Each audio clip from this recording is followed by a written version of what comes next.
Have you ever pondered over the difference between Quran translation and Quran tafsir?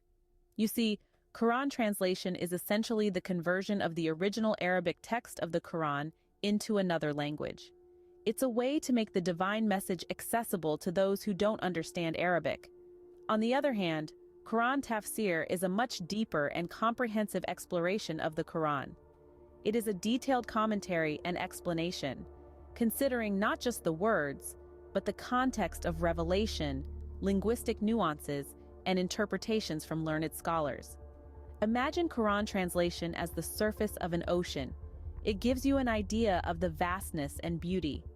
But Quran tafsir is like diving into the depths, exploring the rich and diverse life that lies beneath, understanding the currents, the ebb and flow, the interplay of elements. It's a whole new world that opens up when you delve into the tafsir. So, while Quran translation gives you the basic meaning, Quran tafsir delves deep into the context, explanation, and interpretation. Now that we've defined Quran translation and tafsir, let's dive into their key differences. Quran translation, as we've discussed, is a direct conversion of words from Arabic to another language.